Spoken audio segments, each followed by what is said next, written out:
So we're just waiting here now for the bus. We have about a half an hour wait. We're just drinking a coffee. We're on our way to the Lycabettus hill today, and there's a public transportation strike. So, like, a lot of the public transport's not going. We found a bus that's going, but it's going like once every hour. So we still have about a half hour to wait. So we're just having a coffee here. The coffee, which isn't so bad, but it was double the price of the coffee that we got at the other place. Anyways, so we're just waiting for the public transport. All the subway system is on strike for 24 hours, so we really don't have a choice but to wait for this bus or to walk 5 kilometers, which we may be walking 5 kilometers back. We don't know yet, but this is the direction to go to get up to Lycabettus, which is about 2 kilometers after the Acropolis. So we're going to Lycabettus, and we waited a half hour for the bus. We were supposed to go up to this square, which was the last stop, but I guess they're having like protests today because there's a strike, like public transport strike, and it's also like the Labor Day here in Greece. So since this happened, basically the bus took us to like this stop and like just threw everybody off the bus, like here in like Sigru, and we still have like 4 kilometers to like walk up to Lycabettus. So really it was useless that we waited half hour to go like 10 bus stops, and now we're like in the other direction, still having to walk like 4 kilometers to get to Lycabettus. So let's see.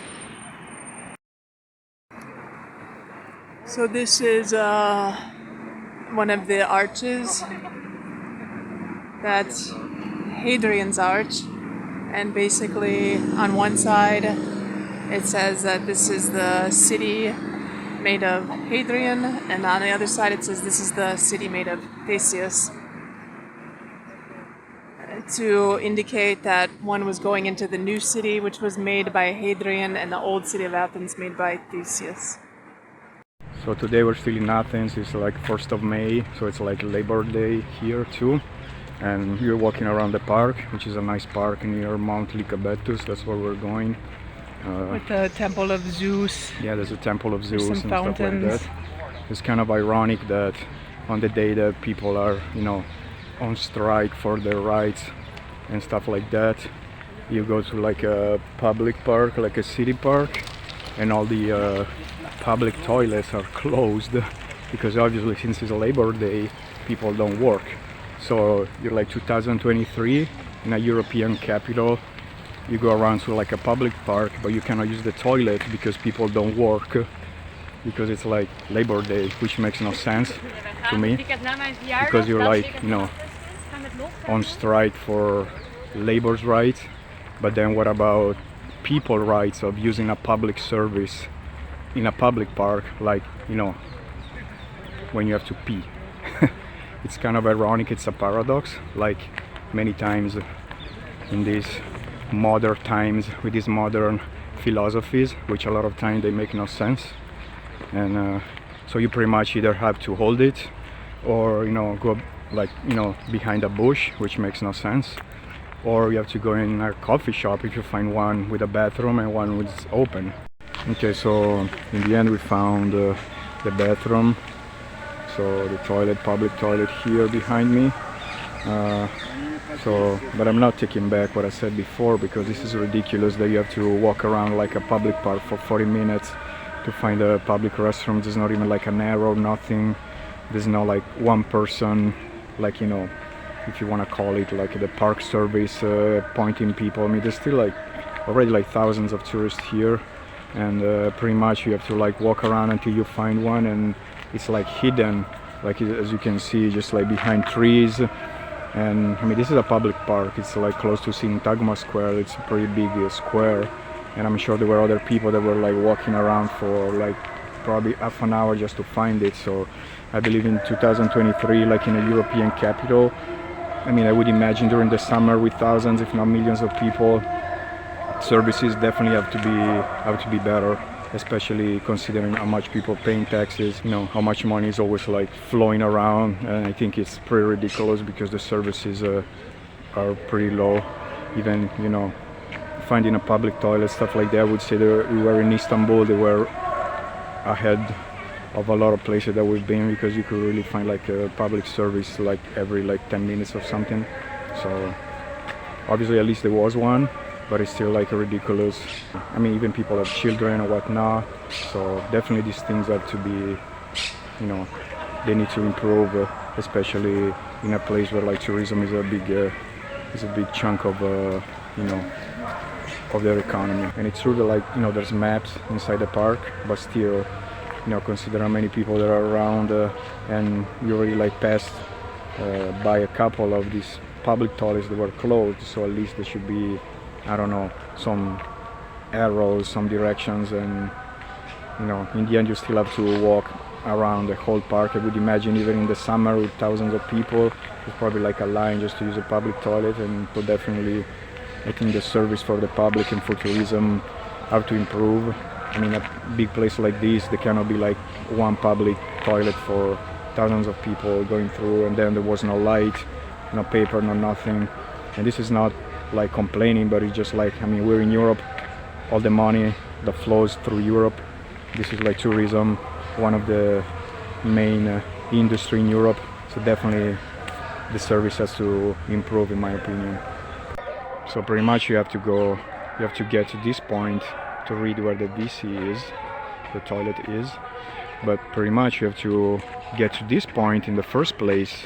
And since there are like 10 probably different entrances in this park, you have to go, you have to get to this point first, and then not only that, but you also have to turn your head and see this sign, because if you're just like walking and talking to somebody watching this way, or like whatever, you're not gonna see it. So that's super cool. And so here, on a positive note, I have to say that so far all the public places or public parks that we've been here in Athens specifically, because obviously the biggest city in Greece, but even in Thessaloniki, I have to say the parks are usually like well kept, clean, tidy. There's no a lot of homeless people camping on these public parks. I haven't seen drug addicts or sketchy people. There's no like stray dogs.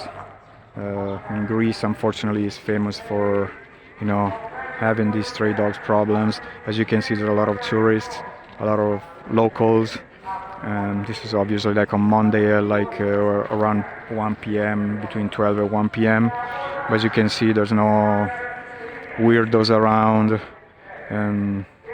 So this is, I have to say, is like one of those positive things about here, Greece, or at least Athens, even compared to other European cities that we've been, and even compared to some places in Italy, even Milano, Rome, or other cities that you cannot even get into a park even during the day, because there are a lot of sketchy areas.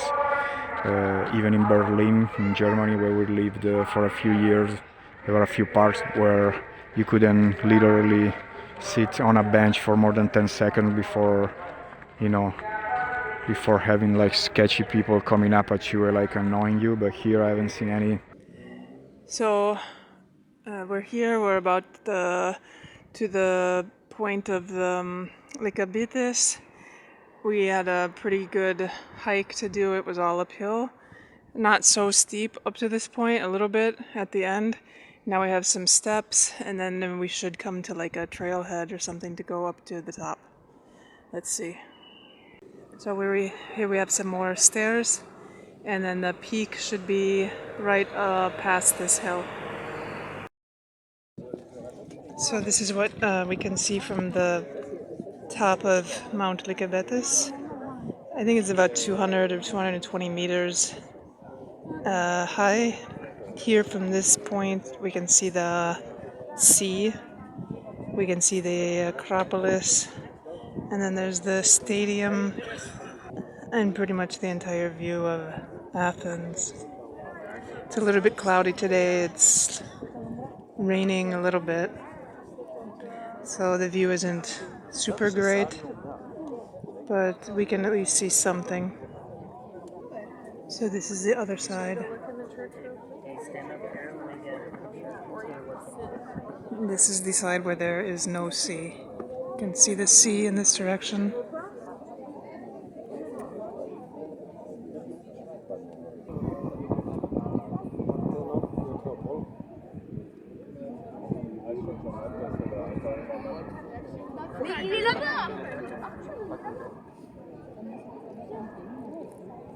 So as we're leaving now, we're going down the Mount Lycabettus. We finished and we were just observing the people that are coming up, doing all these stairs. So you can see these stairs. It just keeps going. And what observation did you have, Lenny? It feels like, we're going down with pretty like a smug on our face because we already like walked uphill, so we're walking down and we're more like relaxed, and we're walking like obviously like downhill, and then you have the faces of the people coming up that are like all like tired, ruined, with like eyes wide open. It's like difference between, when people go to work on Monday morning and people when they go out on Friday afternoon. So here we're in front of the stadium. Seems pretty standard for a stadium. What was the info that you gave, Lenny? It says there the official museum shop is the stadium of the first modern Olympic Games. Yeah, cool. There you have it. And turning around, we have the Acropolis on our left, and we have Mount Lycabettus on our right.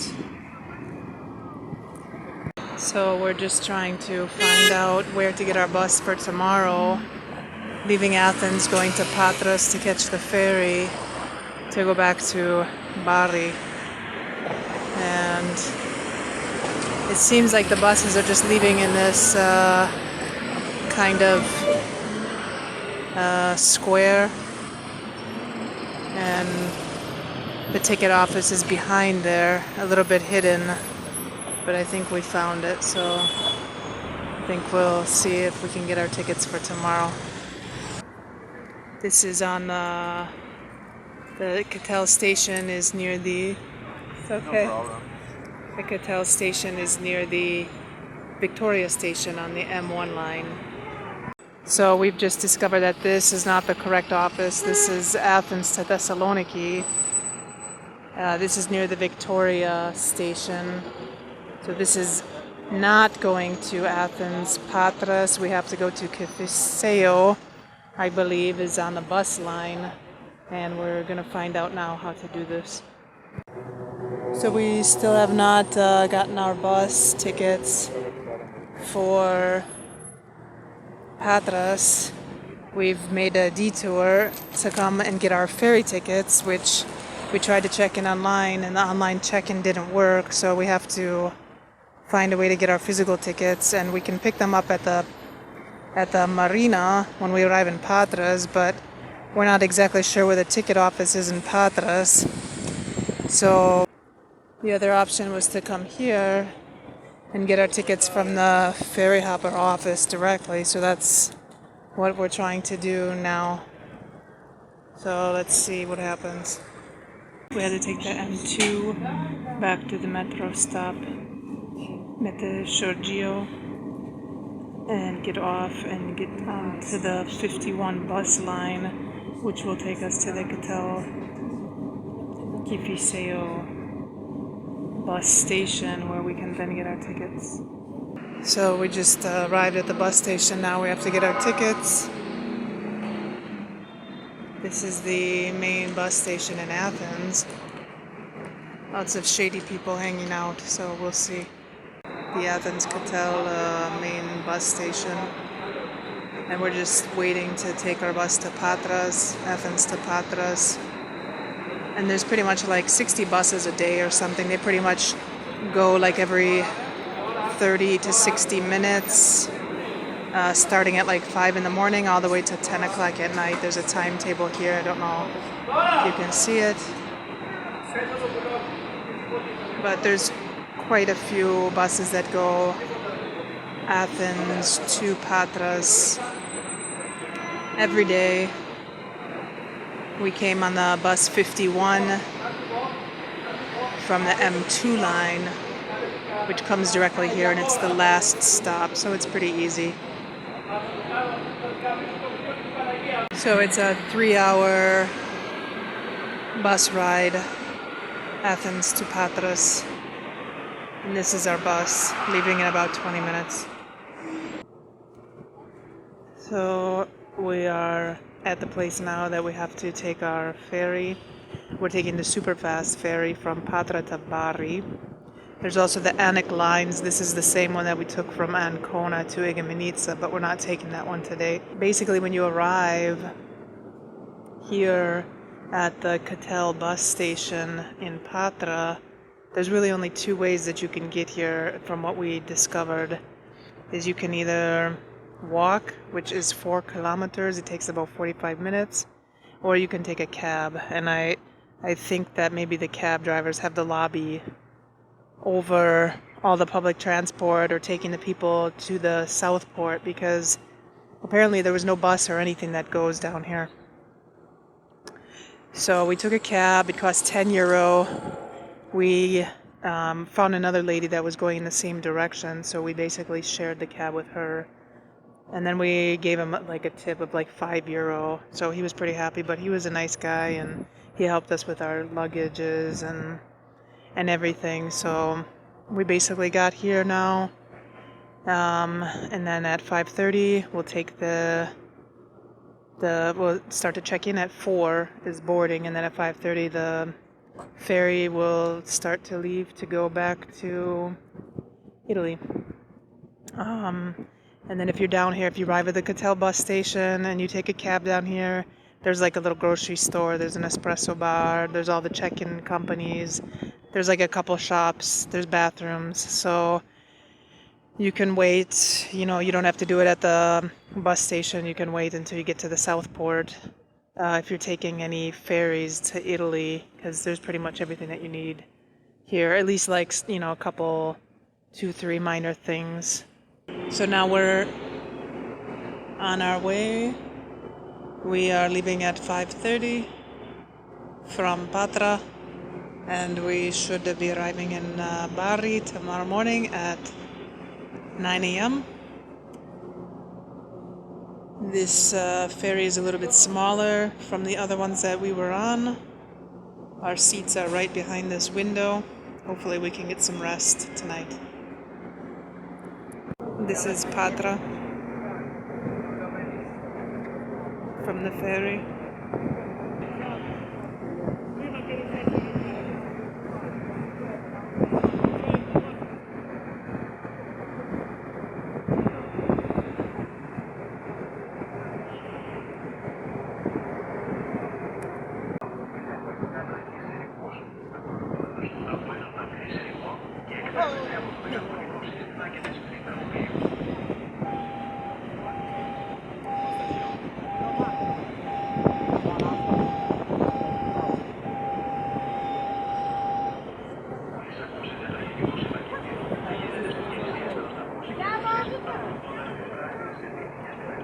So there's also a castle here. I'm not sure if you can see it from this distance here in Patras.